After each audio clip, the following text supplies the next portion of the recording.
अस्सलाम वालेकुम व्यूअर्स, अपना पाकिस्तान के साथ मैं हूं महाविश निसार और आज हम मौजूद हैं एक ऐसी शख्सियत के साथ जो कि मैं आई मस्ट से कि किसी तारुफ के मोहताज नहीं हैं। हम इन्हें बहुत से क्रिकेट मैचेस में कमेंटेटर के तौर पे भी देखते रहे हैं, बहुत से स्पोर्ट्स शोज़ में as a host as sports analyst भी देखते रहे हैं। तो मैं बात कर रही हूँ नसीम राजपूत साहब की। आपका बहुत शुक्रिया सर, आपने वक्त दिया और आपसे आज बहुत सी बातें करने को, बहुत कुछ जानने को मिलेगा क्योंकि माशाल्लाह आपका एक फॉर लाइफ का एक्सपोजर है, एक्सपीरियंस है। इस लिहाज से क्रिकेट नसीम साहब एक ऐसी खेल, एक ऐसा पैशन, एक ऐसा जज्बा है पाकिस्तान में, एक ऐसी एंटरटेनमेंट है। अभी हम बात भी कर रहे थे प्रोग्राम स्टार्ट होने से पहले कि जो कराची से खैबर और पंजाब से चमन एंड ऑल दैट पूरे पाकिस्तान को एक कर देती है, खासकर अगर हमारा मुकाबला किसी रिवायती हरीफ के साथ हो। तो आप क्या समझते हैं कि जो क्रिकेट जावेद मियांदाद के ज़माने में, इमरान खान साहब के ज़माने में हुआ करती थी, क्या अभी भी क्रिकेट की का वही मायार है पाकिस्तान में? और इंडिया से ही मेन बुक चलती है, साउथ अफ्रीका उसका एक बड़ा गढ़ है, दुबई एक बड़ा गढ़ है, प्लेटफॉर्म्स है ना, लेकिन जो हेड ऑफिस है वो तो इंडिया ही है। इंडिया हेड ऑफिस है, साउथ अफ्रीका को भी कहते हैं हेड ऑफिस, लेकिन ये बस एक स्पोर्टिव लैंड्स है ना जहाँ पे बगैर किसी रुकावट के लोग आराम से एग्जीक्यूट कर लेते अपनी चीज़। मैं गेम के पॉइंट ऑफ व्यू से बात करूं, गैम्बलिंग के पॉइंट ऑफ व्यू से हटके भी बात करूं, तो मैंने ये चीज़ नोट की है पिछले 2-3 सालों में इंडिया की क्रिकेट का ग्राफ थोड़ा सा महविश नीचे आ रहा है। जी जी, इसकी वजह यह है कि शायद वहाँ पैसा बहुत आ गया। 2007 में मैं गया था वर्ल्ड कप कवर करने South Africa. India world cup जीत गया था, मिसबा ने शॉट मारा था, कैच हो गया था। इंडिया पाकिस्तान फाइनल था वो।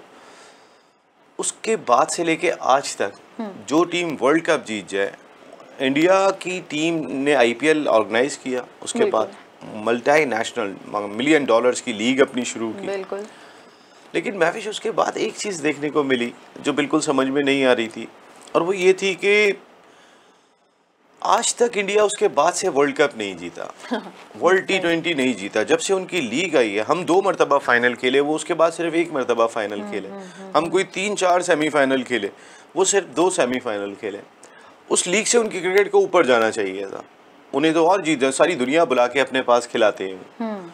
कौन सा प्लेयर है जो इंडिया जाने से मना करता है? वो अपना मुल्क छोड़ने को तैयार है वो इंडिया, लेकिन उनकी टीम, उनकी कारकर्दगी पे फर्क हो सकता है कि उनकी टीम ने, उनके खिलाड़ियों ने, देखिए एक मेंटालिटी, एक साइकी डेवलप होती है कि जब इतना पैसा आ गया तो क्या ज़रूरत है 10-10 घंटे का, 5-5 दिन का मैच खेलने की। क्रिकेट को एज अ पार्ट टाइम ले लिया उन्होंने लीग्स की शक्ल में। क्रिकेट तो वो भी है, पार्ट टाइम तो नहीं है, गेम तो वो भी है, लेकिन नेशनल टीम को पार्ट टाइम ले नहीं सकते, मेरा नहीं ख्याल। देखिए इंडिया ने तो पाबंदी लगाई है, उनके प्लेयर्स बाहर जाके खेलते ही नहीं है। जिस तरह हमारे प्लेयर्स जाके खेलते हैं और दुनिया के प्लेयर्स इंडिया में जाके खेलते हैं, लेकिन इंडिया के प्लेयर्स दुनिया की कोई लीग नहीं खेलते। इतना पैसा उनका अपना बोर्ड देता है, बिल्कुल। ये भी उनका एक नुकसान हो रहा है। देखिए आप जब डिफरेंट कंडीशंस में डिफरेंट अपोनेंट्स के खिलाफ जाके खेलते रहते हैं, आप सीखते हैं, बहुत कुछ सीखते हैं, आपको पता होता है कि इसको कैसे फेस करना है। हाँ, लेकिन वो वर्ल्ड क्रिकेट के चौधरी हैं इंडिया। हाँ। तो उस चौधरी साहब कहते हैं जी मेरे बच्चे नहीं जाएंगे, मेरे बच्चों के पास तो वैसे ही इतनी जमीन है, इतना पैसा है, हमें क्या जरूरत पड़ी है? दूसरे मुल्कों से खिलाड़ियों को बुला के खिला रहे हैं, हमें क्या जरूरत पड़ी है? वो शायद ये भूल गए हैं ना कि उनका खेलना पड़ता है। हाँ, बिल्कुल। आपको अपनी इम्प्रूवमेंट सारी जिंदगी जारी रखनी पड़ती है। जहाँ आपने फोकस की बात की थी कि कौन सी टीम फोकस देगी, मुझे फोकस में हर दौर में फोकस रहा है। ऐसा हो नहीं सकता कि नेशनल टीम का फोकस ना हो, हर दौर में फोकस रहा है। लेकिन अनफॉर्चुनेट एक रहा है, खासकर पसंद ना पसंद हमारी क्रिकेट में बहुत रही है। हमारे क्रिकेट में आप जिसको भी अथॉरिटी दे देते हैं महविश, बिल्कुल, उसके बाद फिर वो कंट्रोल में नहीं आता। हाँ। वो मुश्किल में आ जाता है। इवन के मैं एग्जांपल दूंगा बाबर आजम की। बाबर आजम को अथॉरिटी मिली, अब बाबर आजम मोस्टली देखने में आता है कि वो अपने प्लेयर्स, अपने जानने वालों को अकोमोडेट करने की पूरी कोशिश करते हैं, जान लगाते हैं। तो ये नहीं होना चाहिए भाई। मुझे अगर रिस्पॉन्सिबिलिटी मिलती है मेरे मुल्क की, उसमें डिज़र्व करती है महविश तो महविश को खेलना चाहिए, जो डिज़र्व करता है उसको खेलना चाहिए। और एटलीस्ट नेशन की सतह पर तो आपको ये सच्चाई होनी चाहिए। लेकिन हमारे यहाँ पे ख्वाब इतने, जहाँ पे चेयरमैन पाकिस्तान क्रिकेट बोर्ड की सीट के लिए जो है वो पत्थर चल जाएं, और यही हो गया तकरीबन। दूसरे लफ्जों में बोला जाए तो फिर वो खिलाड़ी क्या करेंगे जिनके पास अथॉरिटी होगी उनका पूछने। और फिर बाबर जितने रन कर चुके हैं, लोग ये कहते हैं, एक आम तासुर पाया जाता है बॉबी भाई और रिजू भाई। बॉबी भाई कहते हैं बाबर को, और रिजवान को कहते हैं रिजू भाई। कहते हैं जो बॉबी भाई रिजू भाई करेगा। एक खिलाड़ी ने मुझे ये बात कही, उसका नाम नहीं पूछिएगा वरना वो कभी भी आएगा नहीं, अभी वैसे ही बाहर है। कह रहे जो आदमी बॉबी भाई रजी भाई बोलेगा, बॉबी भाई रजी भाई, बॉबी भाई रजी भाई, वो टीम में शामिल रहेगा। हालांकि पता नहीं ऐसा है या नहीं है, लेकिन कहीं ना कहीं इसके इशारे मिले हैं। सही। ऐसा है नहीं कि इसके इशारे नहीं मिले। अभी रिसेंटली अगर जो श्रीलंका हमारी टीम खेलने के लिए जा रही है, उसमें अगर आप देखती हैं तो सरफराज अहमद अभी रिसेंटली बहुत अच्छा परफॉर्म करके आए थे टेस्ट सीरीज़ के अंदर, जब उन्होंने कम बैक किया था। आपने रिजवान को वाइस कैप्टन बना दिया, तो फिर लोग वही बात कर रहे हैं बॉबी भाई रजी भाई, बॉबी भाई रजी भाई। तो हम खुद ऐसे इकदाम कर देते हैं, भाई आप ये 2 मैचों की सीरीज थी, आप सरफराज को जाने देते। रिजवान आपके पास ज़ाहिर अभी Asia cup then world cup आपकी ज़रूरत है, तो आप वहाँ जाने देते सरफराज को। आप खुद ऐसे काम करते हैं, क्योंकि रजी भाई का प्रेशर होता होगा शायद बाबर भाई पे, मैं कहाँ रह गया हूँ जी, मैं भी जाऊँगा। तो फिर बाबर भाई उनके लिए सिलेक्शन कमेटी से लड़ते हैं, हो सकता है। तो 1-2 प्लेयर्स की तो फिर गुंजाइश होती है। तो ये जो 1-2 प्लेयर्स का मामला है ना, ये भी अगर जिस दिन मेरिट पे आ जाएगा उस दिन फ़ायदा होगा। अच्छा, आप क्या सीनियर खिलाड़ियों का क्या रोल देखते हैं? जैसे कुछ सीनियर खिलाड़ियों की क्रिकेट एकेडमीज़ हैं, वो कोचिंग देते हैं नए टैलेंट को, ना सिर्फ कि वो निखारते हैं, उन्हें मौका देते हैं। तो आपको लगता है कि अभी ये बहुत महदूद लेवल पे हो रहा है, इसको एक्सटेंड होना चाहिए? मज़ीद जो सीनियर खिलाड़ी हैं, आप समझते हैं उन्हें अपना रोल प्ले करना चाहिए इसमें? जगह नहीं है अकेडमीज़ के लिए मोस्टली। हम जैसे अभी हम ग्राउंड्स की बात कर रहे थे, मुझे याद है शाहिद खान अफरीदी ने भी अकेडमी के लिए अप्लाई किया हुआ है, और भी कई सारे क्रिकेटर्स हैं। उनको कभी वज़ीर आला यकीन दहानी करा देते हैं, कभी उनको सदर मुमलिकत की जानिब से यकीन दहानी हो जाती है, कभी कोई और यकीन दहानी करा देता है। लेकिन अब तक अगर शाहिद खान अफरीदी को अकेडमी के लिए ज़मीन नहीं मिली है, तो फिर अंदाज़ा कर सकती हो आप महविश के क्या हाल होगा। पीसीबी क्या कर रहा है? पीसीबी क्या कर रहा है? पीसीबी कुछ भी नहीं कर सकता ना। पीसीबी का इसमें कोई रोल नहीं है। पीसीबी ने ये जिम्मेदारी नहीं ली हुई है कि किसी भी प्लेयर को वो ज़मीन अलॉट करा के देगा, उस ज़मीन से जब उसका कोई ताल्लुक ही नहीं है। पीसीबी कॉम्पिटेंट फॉर्मर क्रिकेटर्स को अपने यहाँ जॉब दे सकता है, चाहे वो नेशनल क्रिकेट अकेडमी में हो, चाहे वो हमारे हाई परफॉर्मेंस सेंटर में हो कराची में, जो वो समझते हैं। अच्छा, उसमें भी पसंद नापसंद का आंसर होता है। अब देखें ना, नजम सेठी साहब थे, उनको पता है इनके साथ हारून रशीद खड़े होंगे, इनके साथ तौसीफ अहमद खड़े होंगे, इनके साथ शकील शेख खड़े होंगे, ज़का अशरफ आ गए, उनके साथ जी आमिर सुहेल खड़े होंगे, उनके साथ सलीम यूसुफ खड़े होंगे, मोहसिन हसन खान खड़े होंगे। ये पहले से डिसाइडेड होता है, ये इस दौर में नहीं आएगा, ये इस दौर में नहीं आएगा। बल्कि मोहसिन हसन खान या आमिर सुहेल अच्छा है तो वो नजम सेठी साहब के दौर में आना चाहिए। हाँ। अगर वो शकील शेख अच्छे हैं या और कोई अच्छा है, हारून रशीद अच्छे हैं, तो फिर वो ज़का अशरफ के दौर में आने चाहिए।